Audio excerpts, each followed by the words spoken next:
popular beach town in Kerala, known for three things. In the first episode of Varkala, we spoke about its roots, Take a dip, all of your sins go away. how it's the unofficial surfing capital of India, and other amazing things you can do here like cafe hopping, sunset gazing, and exploring its history. But in this video, we'll explore Varkala's amazing beaches, things other than beaches, and everything you can do here. Beach lovers, you cannot miss this. And mountain lovers, go take a hike maybe. If there was a trophy to be given to the place with the most beautiful beaches in Kerala, Varkala would win it hands down. They're a different shade of blue, yaar. But what's important to know is that the shades change according to the weather. So the sea is its best between November and December.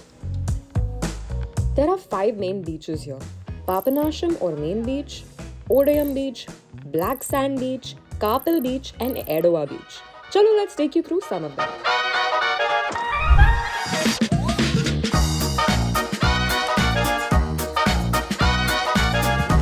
So if you go 9 kilometers from Varkala, you will reach Kapil beach.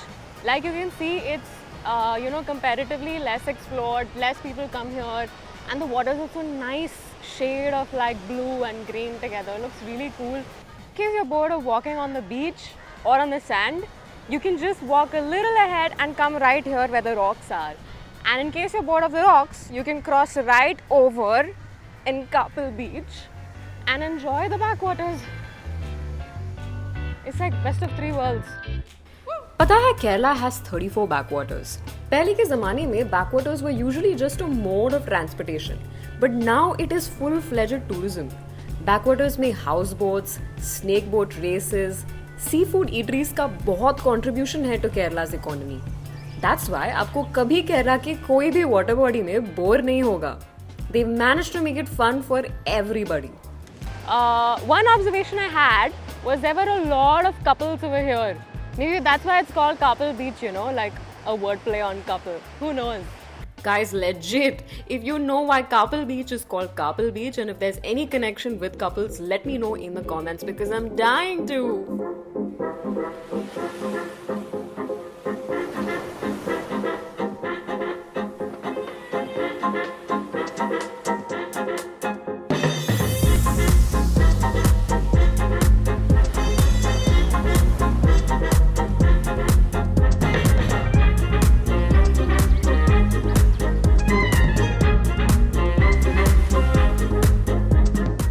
Another beach that really stands out is the Black Sand beach right here. I saw so many reels on Instagram online that said, this is not Bali, this is in Kerala. And it's beautiful, but to be honest, it's not fully black. There are just patches of black sand. And there's also a reason as to why it's black. It's black because of the presence of thorium oxide, which is like a radioactive substance in the sand. So I'm not even sure if you should be here for too long. Black Sand Beach is really small, but I don't know about resting there because of its chemicals. But there's a spot next to it with beautiful flowers and oh my god, that's the spot. Take it from me.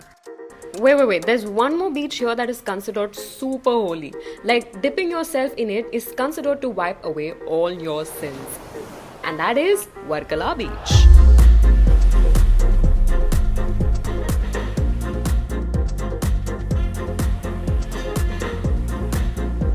So how can you come to Varkala beach and not come to Varkala beach? Huh? Wait, that didn't make sense.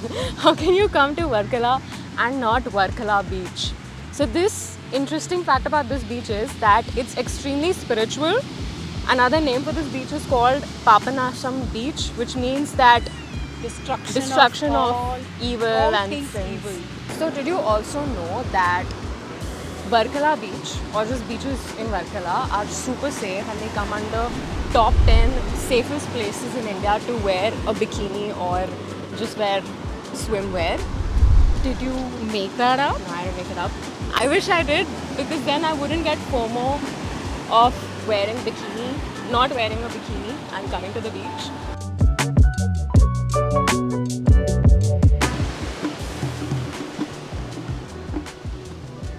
Owing to the number of foreigners in Varkala plus the people surfing, wearing a bikini is actually quite normal here. As a girl myself, I do hesitate wearing bikinis on a few Indian beaches, but the locals have adapted to this beach lifestyle. And it's super fascinating, because considering there's a temple right next to it. But well, this is a win-win.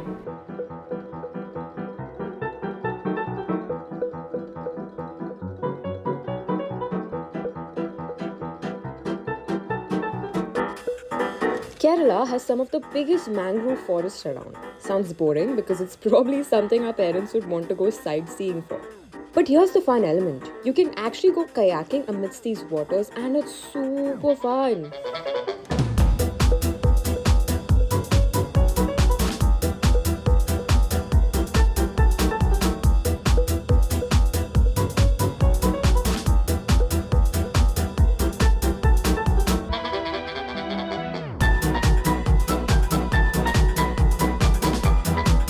The whole kayaking route is about 5 to 6 kilometers with mangrove caves, small cute lanes. I was trying my best to scout for an alligator, but भाई एक भी नहीं मिल पाई. हम यहाँ आए तो थे for sunset kayaking, but the sky gods had no mercy. It was cloudy and almost started raining. But if we did see the sunset here, it would be the best thing ever. Because Varkala is known for amazing sunsets. Should I keep going? Okay. The first video was all about North Cliff, but this time let's do the other cliff.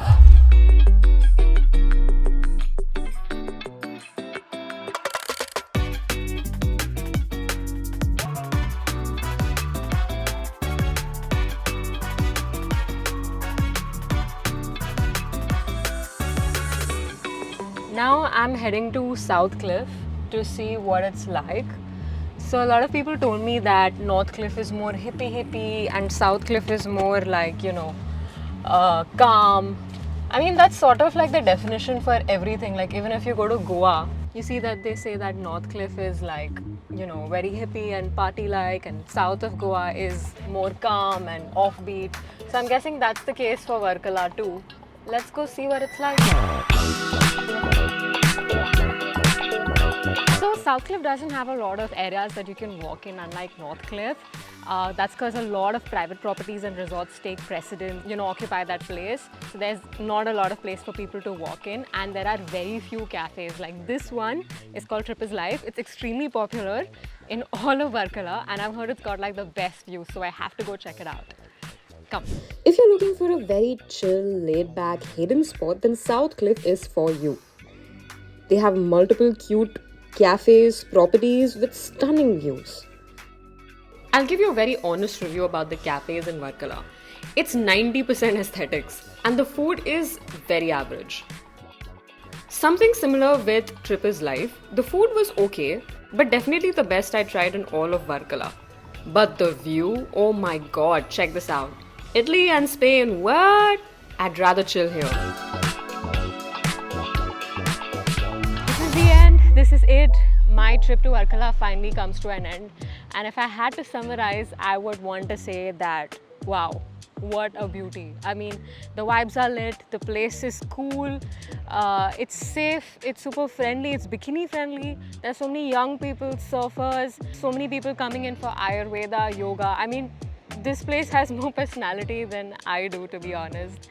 So when it comes to traveling here, I would say 2 to 3 days are enough. But if you like slow travel like me, then you'd have to drop in for at least minimum 5 days to enjoy this place so that it grows on you.